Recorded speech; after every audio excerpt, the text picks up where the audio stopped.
ফতুয়া দেয়, তুই কাফের, তুই কাফের, তোর নানা কাফের, তোর পীর সাহেব কাফের, তোর এই কাফের পীর সাহেব মারা গেলে যে এখানে কবর দিবে, ওই কবরের উপরে যে ঘাস জন্মাবে, ওই ঘাস যে গরু খাবে, ওই গরুর যে দুধ খাবে, ও কাফের। আছে না এরকম ফতুয়া? নাইস ওয়াচ, ইসলাম প্রচারে এক ধাপ এগিয়ে।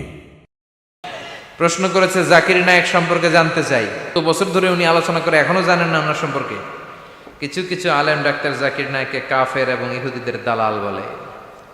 মাশাআল্লাহ, এই কিলাকিলি বাংলাদেশ থেকে যাবে না আর।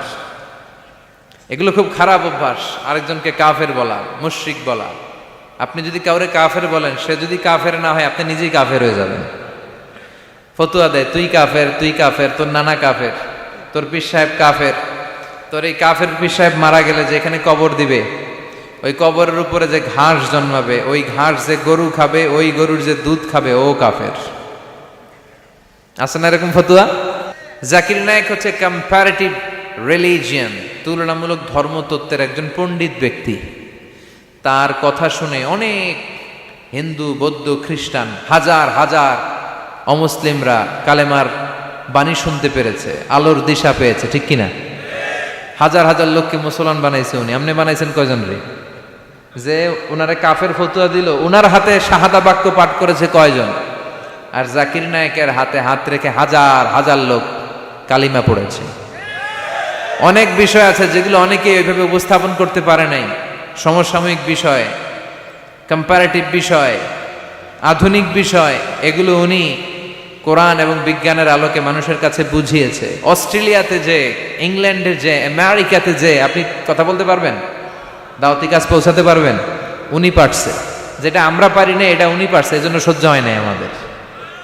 এই দেশের জাতীয় খেলার নাম কি জানেন? হাডুডু। টাইনে আপনারা নিচে নিয়ে আসবে। এ দেশে কেউ আগাইতে চাইলে আরে উঠতে দেওয়া যায় না, কেউ উঠতে চাইলে ওরা টাইনে নামায়। কারণ জাতীয় খেলা হাডুডু। হাডুডুর নিয়ম হচ্ছে একজন সামনে যাবে আর সবাই ওর ঠ্যাং ধরে টানবে। কথা বলেন? এজন্য এগুলো বাদ দেন। ইসলামের মধ্যে, মুসলমানদের ভ্রাতৃত্বের মধ্যে ফাটল তৈরি না করে ঐক্য প্রতিষ্ঠা করেন। জাকির নায়েকের সব কথাই যে আপনারে মানতে হবে, এটা তো উনিও বলে নাই। ওনার দেয়া কোনো মাসআলা, লিগ্যাল অপিনিয়ন আপনার কাছে যদি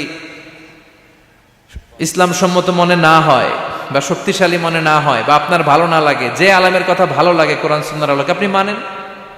কিন্তু ওনার অবদানকে অস্বীকার করার সুযোগ আছে? গোটা বিশ্বব্যাপী ওনার জয়গান। আপনি সূর্যরে ভেটকি মারলে আপনি সূর্যের কিছুই করতে পারবেন না। আপনার ভেটকি আপনার মুখের উপরেই থাকবে। চিল্লায় বলেন ঠিক কি না? গোটা বিশ্বব্যাপী আল্লাহ ওনার সম্মান মর্যাদা দিয়েছে। আপনি কি করবেন? মেয়ে হাজার হাজার লোক ওনার হাতে হাত রেখে কালিমা পড়ে মুসলমান হয়। আমরাও নতুন নতুন অনেক জিনিস ওনার কাছ থেকে শিখি। আগে এগুলো বুঝি নাই, শিখতেছি। অনেক ভালো জিনিস আছে। এজন্য যার কাছে ভালো যেটা আছে ওইটা নেন, আর পিছনে লাগালাগি বন্ধ করে দেন।